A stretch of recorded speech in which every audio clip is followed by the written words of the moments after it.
कोडरमा की बस एक पहचान है NH31, और NH31 के अगल बगल में छोटे छोटे व्यवसाय हैं।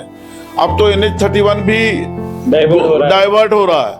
अब तो कोडरमा बहुत मुश्किल में है कोडरमा, तो इसलिए कोडरमा को कुछ कोडरमा की तरह लगे और नगर नगर की तरह लगे, ये तो पंचायत से भी बदतर है। मेरी कोशिश होगी कि मैं अपने अनुभव को, अपने राजनीतिक समझ को, जितनी मेरी जानकारी है, जितनी मेरी प्रशासनिक समझ भी पैदा हुई है इतने दिनों में, मैं उस तमाम अनुभव को लगाकर कोडरमा वासियों को एक सुखद एहसास कराऊं अगर वो मुझे चुनाव जिताते हैं। और मैं अपील करूंगा कोडरमा के मतदाताओं से, क्योंकि पहली जिम्मेदारी, पहला काम विकास आपका हो, आपके क्षेत्र का हो, इसमें पहली जिम्मेदारी है मतदाताओं की। बिल्कुल। वो ऐसे आदमी को चुने जिनके अनुभव पर, जिनके कार्यशैली पर, जिनके समझ पर उनको विश्वास हो कि हाँ, ये आदमी विकास कर सकता है, ये आदमी भ्रष्ट नहीं हो सकता है, इस आदमी में समझदारी है और काम करने का जज्बा है।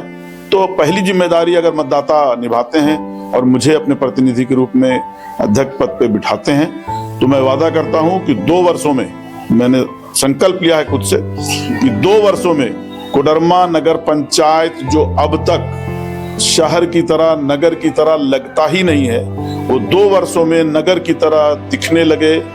और अगर नहीं दिखा, मैं गली नली की सफाई, पानी की व्यवस्था, होल्डिंग टैक्स का निराकरण, ये सब नहीं कर सका तो मैं 2 साल में मैं रिजाइन करूंगा। जोहार। झारखंड में नगर निकाय चुनाव की सरगर्मी काफी तेज हो चुकी है।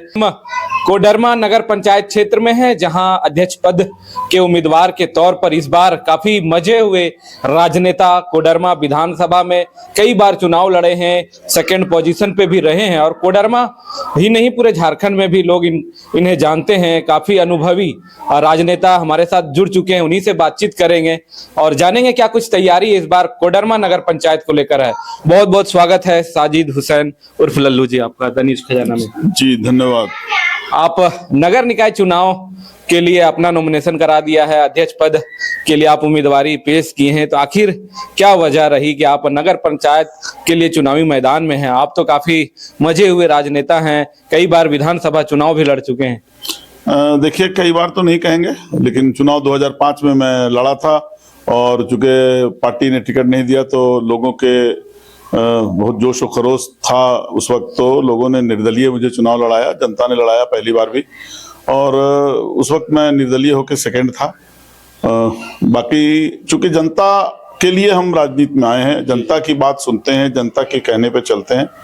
और लोगों ने ये कहा कि आप का इतना अनुभव है, कोडरमा नगर पंचायत बिल्कुल बेहाल है, कोडरमा नगर पंचायत में विकास योजनाओं का सिर्फ कागज में तो लग रहा है, लेकिन धरती पे कोडरमा नगर पंचायत में विकास की योजनाएं नजर नहीं आती। आपको ताज्जुब होगा ये जानकर कि पिछले 10 साल, मतलब 5 साल निर्वाचित कार्यकाल और 5 साल विघटित कार्यकाल, ये पिछले 10 साल में 250-300 करोड़ से अधिक पैसे सरकार के लगे हैं। सरकार के क्या, वो जनता के ही पैसे हैं, टैक्स के पैसे हैं, तो वो पैसे लगे हैं 250-300 करोड़। और बिल्कुल भी आप देख लीजिए, कोडरमा नगर पंचायत को उठा के 1 किलोमीटर रेडियस के एरिया में है। गांधी चौक से अगर कोडरमा में फीता गिराइएगा तो पूरा पश्चिम उत्तर दक्षिण 1 किलोमीटर से ज्यादा इसका वर्ग किलोमीटर नहीं है। लेकिन इतने छोटे से जगह में भी इतने पैसे लगने के बावजूद भी आपको विकास योजनाओं की चमक नजर नहीं आएगी। और ऊपर से बहुत बड़ा जो बोझ बढ़ गया है लोगों पर, वो है होल्डिंग टैक्स। टैक्स में बाबा साहब अम्बेडकर ने जो टैक्स की रूपरेखा रखी थी अपने संविधान में, वो इसलिए कि टैक्स लेने वाले जो क्षमतावान है उनसे टैक्स लिया जाए और फिर उसका उपयोग जनता के विकास कार्यों में, गरीब गुरबा के उत्थान के लिए वो पैसे लगाए जाएं। लेकिन यहाँ पे होल्डिंग टैक्स तो लिया जा रहा है, इससे पहले कि उसमें सुविधाएं दी जाए, सुविधाओं को देकर होल्डिंग टैक्स दिया जाए, ऐसा नहीं करके टैक्स लिया जा रहा है। लेकिन सुविधाओं के नाम पर कुछ भी नहीं है। ना तो नली की सफाई समय पर होती है, ना तो लगभग 8 से 9 हजार घर हैं यहाँ पे, 10% घरों में भी पानी पीने का नहीं पहुँचता है। सफाई अच्छी तरह से नहीं होती है। गर्मी में, बरसात में जहाँ पे मच्छरों की वजह से कई बीमारियां आती हैं, वो कीटनाशक भी नहीं छीटा जाता है, दिया जाता है। तो ऐसी परिस्थिति में नगर पंचायत में पैसे का उपयोग कैसे हुआ है, कागजों पे हुआ है, भ्रष्टाचार में पैसा चला गया है, ये एक है जनता के लिए बहुत सोचने का समय है दोस्त। तो यही मुद्दे को लेकर आप चुनावी मैदान में हैं कि और भी कुछ मुद्दे हैं आपके जहन में? देखिए, पहला सबसे इम्पोर्टेंट मुद्दा तो है आपको होल्डिंग टैक्स, और उसके बाद विकास योजनाओं को धरती पे मूल रूप से उतारना। बिल्कुल। यहाँ पे ना तो नगर पंचायत से स्वास्थ्य के क्षेत्र में कोई भी कदम उठाया गया, ना तो शिक्षा के क्षेत्र में कोई कदम उठाया गया, और ना तो जो लोग जानते हैं कि नगर की कल्पना जब होती है और नगर की बात करते हैं, नगर निगम, नगर परिषद या नगर पंचायत जब बात करते हैं, तो लोग कहते हैं कि नली गली साफ करने वाला डिपार्टमेंट है। उसके बावजूद भी नली गली की सफाई भी नियमित नहीं है। ना तो स्ट्रीट लाइट है, ना तो नली गली की सफाई समय पर है, ना तो पानी हर घर में पहुंच रहा है, ना तो सरकार की योजनाएं सही ढंग से यहाँ लागू की गई हैं। बिल्कुल नियमित ढंग से करना। आप सोचिए कि आप इमेजिन कीजिए कि कोडरमा बाजार में जो NH-31 है, जी बिल्कुल, अगर कोई परिवार का आदमी अपनी गाड़ी लेके, कार लेके जा रहा है और किसी महिला को आवश्यकता पड़ गई शौच की, तो आप इमेजिन कीजिए कि क्या स्थिति होगी। बिल्कुल बिल्कुल कोई ऐसी व्यवस्था नहीं है। अब तो कोडरमा की बस एक पहचान है NH-31, और NH-31 के अगल बगल में छोटे छोटे व्यवसाय हैं। अब तो NH-31 भी डाइवर्ट हो रहा है। अब तो कोडरमा बहुत मुश्किल में है कोडरमा, तो इसलिए कोडरमा को कुछ कोडरमा की तरह लगे और नगर नगर की तरह लगे, ये तो पंचायत से भी बदतर है। तो मेरी कोशिश होगी कि मैं अपने अनुभव को, अपने राजनीतिक समझ को, जितनी मेरी जानकारी है, जितनी मेरी प्रशासनिक समझ भी पैदा हुई है इतने दिनों में, मैं उस तमाम अनुभव को लगाकर कोडरमा वासियों को एक सुखद एहसास कराऊं अगर वो मुझे चुनाव जिताते हैं। और मैं अपील करूंगा कोडरमा के मतदाताओं से, क्योंकि पहली जिम्मेदारी, पहला काम विकास आपका हो, आपके क्षेत्र का हो, इसमें पहली जिम्मेदारी है मतदाताओं की। बिल्कुल बिल्कुल। वो ऐसे आदमी को चुने जिनके अनुभव पर, जिनके कार्यशैली पर, जिनके समझ पर उनको विश्वास हो कि हाँ, ये आदमी विकास कर सकता है, ये आदमी भ्रष्ट नहीं हो सकता है, इस आदमी में समझदारी है और काम करने का जज्बा है। तो पहली जिम्मेदारी अगर मतदाता निभाते हैं और मुझे अपने प्रतिनिधि के रूप में अध्यक्ष पद पे बिठाते हैं, तो मैं वादा करता हूं कि 2 वर्षों में, मैंने संकल्प लिया है खुद से कि 2 वर्षों में कोडरमा नगर पंचायत, जो अब तक शहर की तरह, नगर की तरह लगता ही नहीं है, वो 2 वर्षों में नगर की तरह दिखने लगे। और अगर नहीं दिखा, मैं गली नली की सफाई, पानी की व्यवस्था, होल्डिंग टैक्स का निराकरण, ये सब नहीं कर सका तो मैं 2 साल में मैं रिजाइन करूंगा। बड़ा दावा कर रहे हैं आप। बिल्कुल दावा मैं कर रहा हूं अपने अनुभव पर और अपनी समझ पर। चूंकि ये काम बिल्कुल आसान है करना, सरकार का पैसा है, हमारे टैक्स का पैसा है। बिल्कुल बिल्कुल। तो ये काम करना मुश्किल नहीं, मुश्किल है उन लोगों के लिए जो इस पैसे में अपना हिस्सा तलाश करेंगे। मेरी जिंदगी में कभी भी भ्रष्टाचार का कोई जगह नहीं रहा। मैं स्वर्गीय रमेश यादव के साथ मैंने राजनीति की शुरुआत की, लंबा राजनीतिक अनुभव है। मैंने स्वर्गीय रमेश यादव के साथ राजनीति शुरू की और मैं समझता हूं, उनके अनुभव से मैं पाता हूं कि मैं कर पाऊंगा। मुझे पूरा यकीन है कि मैं वो सारे काम कर पाऊंगा जो जनता की अपेक्षा है। कोडरमा में एक काफी जटिल समस्या आप भी फेस किए होंगे कि जो NH है, NH-20, आप जब भी बाजार से गुजरते होंगे तो जाम की स्थिति काफी रहती है। तो उस जाम की स्थिति से कैसे आप निजात दिलाएंगे? जब भी कोई मार्केटिंग करने आता है, गाड़ी खड़ा करने की भी कोई पार्किंग स्थल भी नहीं है। एक नगर क्षेत्र में कम से कम पार्किंग स्थल तो होना चाहिए जहां लोग मार्केट करने आए तो अपने गाड़ियों को सही जगह खड़ा कर सके, और जो जाम की स्थिति बन जाती है उससे कैसे निजात दिलाएंगे? देखिए, स्थितियां बहुत सारी हैं। जाम की स्थिति बिल्कुल है। नगर लगता ही नहीं है कि ये नगर है। जाम बहुत छोटे छोटे कारण है जिससे जाम होता है, जैसे सब्जी का ठेला या बगल के ग्रामीण से, गांव से आए हुए लोग अपने घरों में उपजाई हुई सब्जियों को बाजार में लाते हैं, उसकी टोकरी, टोटो, कुछ जानवर, ये सारी चीजें हैं मिलजुल के सड़क को जाम कर रही हैं। और सड़क भी बहुत एनएच तो है लेकिन सड़क बहुत चौड़ी नहीं है। तो मेरी कोशिश होगी, हालांकि ये मैं दावा नहीं कर सकता हूं क्योंकि ये एनएच का सड़क है जी।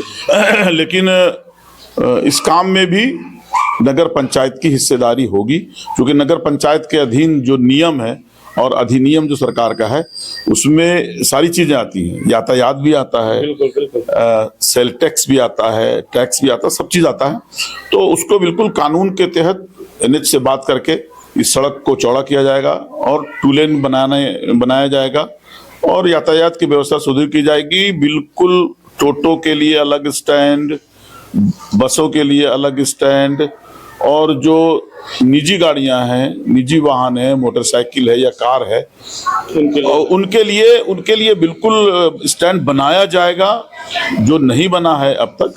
इसलिए मैं संकल्पित हूं अपने आप से और जनता के सामने मैं वादा करता हूं, संकल्प लेता हूं कि वो सारी चीजें जो उन्हें अब तक कोडरमा को नगर का एहसास नहीं दिला सकी है, वो बहुत जल्द वो एहसास आएगा।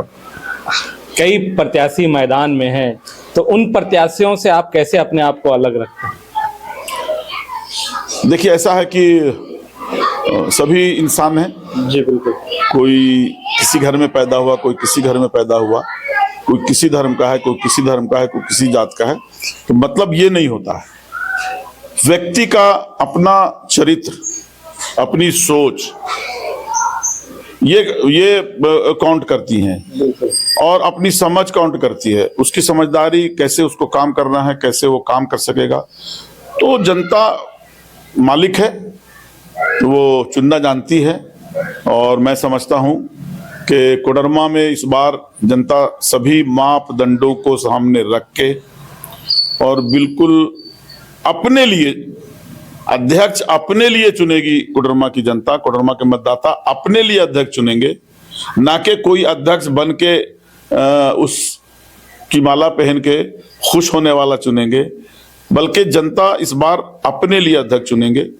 और मैं अपील करता हूं कि हर प्रत्याशी को अपने पैरामीटर पर नापें, जो उनका मापदंड हो उस मापदंड पर नापें, जो विकास के लिए संकल्पित हो, जिसकी समझदारी हो, जो काम करने की योग्यता और क्षमता रखता हो, जिसका इतिहास रहा हो कि लोगों के सामने हर समय मदद के लिए आगे खड़ा रहा हो। मैं उम्मीद करता हूं कि जनता इस बार कोडरमा में अप्रत्याशित रिजल्ट देने वाली है। एक सवाल हमेशा आपके भी जहन में, आपके पास भी लोग उठाते होंगे कि कोडरमा में जो इंजीनियरिंग कॉलेज था, इसे जो अभी एनएच का जो बात चल रहा है रूट डाइवर्ट होने के लिए, तो जिसके वजह से जो मार्केट एरिया है वो काफी कुछ रहेगा ही नहीं जिला मुख्यालय के बाद, ये चर्चा आम लोगों में है। तो उसके लिए क्या लड़ाई लड़ेंगे आप? देखिए, एनएच की लड़ाई तो एक बड़ी लड़ाई है। और जहां तक इंजीनियरिंग कॉलेज की बात है, तो इंजीनियरिंग कॉलेज यहाँ से जा रहा है, माइनिंग तो चला गया यहाँ से। हाँ, माइनिंग कॉलेज तो चला गया यहाँ से, इंजीनियरिंग कॉलेज की बात जाने की नहीं है। माइनिंग कॉलेज, हाँ, जब यहाँ लगभग 100 कुछ करोड़ का, 104 करोड़ संभव था कि इमारत बनी है, लेकिन उस इमारत में कोई काम शुरू नहीं हुआ है। और घर जब तक उसमें आदमी न रहे, घर नहीं होता है। कॉलेज तब तक अधूरा है। बिल्डिंग को कॉलेज नहीं कहा जा सकता है। जब उसमें विद्यार्थी पढ़ने लगे, सर्टिफिकेट मिलने लगे, तब वो कॉलेज होगा। आज वो एक इमारत है, आज वो एक बिल्डिंग है। तो बिल्डिंग का नाम कॉलेज नहीं है। और कई वर्ष हो गए मैं समझता हूं कि एक पूरा कार्यकाल बीत गया। ये भाजपा की सरकार थी तब ये निर्माण हुआ था। एक कार्यकाल हेमंत सोरेन जी का बीत गया, कोई पहल इस पर नहीं अब तक हुई है। मैं ये बड़े काम है विधायक और सांसद के, लेकिन मैं निश्चित रूप से एनएच हो या इंजीनियरिंग कॉलेज या अस्पताल, कोडरमा की जो पूंजी है, कोडरमा के जो धरोहर बने हैं, उनको यहाँ पे बचा के रखा जा सके, इस दरवाजे को मैं जरूर खटखटाऊंगा। और जो मेरी क्षमता है, मैं जनता से आह्वान कर रहा हूं कि जब मैं इस दरवाजे को खटखटाऊं, तकनीकी रूप से जब मैं आगे बढ़ूं तो जनता मेरा साथ दे। मैं उम्मीद करता हूं कि दोस्त, आंदोलन से देश आजाद हो गया भाई, अंग्रेज भाग गए, भारत अलग, झारखंड राज्य अलग मिला, झारखंड राज्य अलग मिला, आंदोलन से अंग्रेज भाग गए। तो आंदोलन से इंजीनियरिंग कॉलेज और एनएच कौन सी चीज है? अगर कोडरमा की जनता अपने पे आ जाए और आंदोलन पे उतारू हो जाए, तो चाहे वो हेमंत की सरकार हो, चाहे वो केंद्र की सरकार हो, चाहे कोई भी हो, उसको माननी पड़ेगी ये बात और जनता के सामने झुकना पड़ेगा और सारी चीजें जनता की पूरी होंगी। तो आखिरी सवाल है, आपके वार्ड में एक वार्ड आता है, आदिवासी समाज के भी लोग रहते हैं, बिरहोर समाज के लोग, लेकिन जो नगर पंचायत के अंतर्गत जो क्षेत्र आते हैं, जिस तरीके का विकास उस क्षेत्र में होना चाहिए नहीं हो पाया है। वहाँ के लोग काफी परेशान हालत में रहते हैं, ना पानी, बिजली भी काफी मुशक्कत के बाद गई है। तो उसके लिए क्या प्लान किए हैं आप? देखिए, ऐसा है कि वो वन विभाग के कुछ क्षेत्र से होते हुए, वन विभाग की कुछ जमीन है, उससे होते हुए वो सड़क जाती है, इसलिए बाधाएं थी। बिजली में भी आप फुलवरिया में जाइएगा आप, तो आपको पता चलेगा कि बिजली जो वहाँ आई है उसमें भी मेरा बहुत बड़ा योगदान है। अच्छा, लड़ाई लड़े जी, बहुत बड़ा योगदान है, वो वहाँ के ग्रामीण बताएंगे, मैं अपने मुंह से क्या कहूँगा आपको। तो चलिए, बिजली तो आ गई, लेकिन सड़कें नहीं है, पानी की व्यवस्था नहीं है, बच्चों के लिए शिक्षा का व्यवस्था नहीं है, कोई रोजगार वहाँ नहीं है। बिरहोर जाति जो पूरे झारखंड में लुप्त होती जा रही है, सरकार की विशेष योजनाएं उसमें आनी चाहिए, वो नहीं हो रही हैं। टैक्स लगाया जा रहा है वहाँ भी, ऐसे लोगों को जिनकी झुग्गी झोपड़ी है उन लोगों पर भी टैक्स लगाया जा रहा है। तो वहाँ तो बिल्कुल प्राथमिकता के रूप में नगर पंचायत बोर्ड यदि मेरे अध्यक्षता में बनी तो प्राथमिकता के रूप में फुलवरिया और डुमरिया टांड को लिया जाएगा और प्राथमिकता के रूप में वहां पर विकास योजनाओं को पहुंचाया जाएगा। चाहे पानी हो, बिजली पहुंची है, बिजली अभी वहां आम घरों में लगी नहीं है जो सरकार की योजना है उसके तहत। तो सारी चीजें की जाएंगी, वो तो नगर पंचायत के अंदर आता है वो चीज, तो मैं तो वो करूंगा ही करूंगा अगर जनता ने मुझे चुना। हम लोगों ने तमाम पहलुओं पर बातचीत की है, अब आप अपने वोटरों से क्या अपील करना चाहेंगे आप? मैं कोडरमा की महान जनता और यहाँ के महान वोटर जो पढ़े लिखे, समझदार, बुद्धिजीवी भी हैं, गरीब तबका भी है, सभी तरह के लोग यहाँ रहते हैं। बिल्कुल ग्रामीण परिवेश है, शहरी परिवेश तो है ही नहीं। लेकिन आने वाले समय में वो सारे सपने मैं पूरी करने की कोशिश करूंगा, सारे तो नहीं लेकिन जितने मैं कर सकूं। तो मैं अपील करूंगा कि जनता अपने पैमाने पर परखे, नापे, तौले। मैं अपील यही करना चाहूंगा कि मैं यही पैदा हुआ, यही पला बढ़ा, यही शिक्षा ग्रहण किया, यही छोटा सा व्यवसाय करके लोगों के बीच रहा और हर समय लोगों की समस्याओं से जुड़ा रहा। जब भी किसी ने मुझे आवाज दी, चाहे वो रात के 12 बजे हो, चाहे वो सुबह के 8 बजे हो या 6 बजे हो, मैं जनता के लिए खड़ा रहा। तो मैं जनता से अपील करूंगा कि मैं आखिरी बार चुनाव लड़ रहा हूं और जनता मुझे एक मौका देगी तो मैं जनता के उन कामों को जो वो शायद सोच नहीं सक रहे हैं, जो पूरा होने का सपना लोगों ने देखा, उन सपनों को मैं पूरा करूंगा। और मैं कोडरमा की महान जनता से मैं अपील करता हूं कि वो मुझे एक बार चुने, मुझे मौका दें और उम्मीद करता हूं कि जनता मुझे जरूर चुनेगी। तो चलिए, ये साजिद हुसैन लल्लू जी हैं। काफी लंबा अनुभव रहा है इनका राजनीति से और ये कह भी रहे हैं कि ये हमारी आखिरी चुनाव है, तो एक बार कोडरमा की जनता हमें मौका दे। अब देखना होगा कि कोडरमा नगर पंचायत की जनता ऐसे अनुभवी नेता को मौका देती है कि नहीं। तब तक के लिए देखते रहिए द न्यूज़ खजाना। शुक्रिया।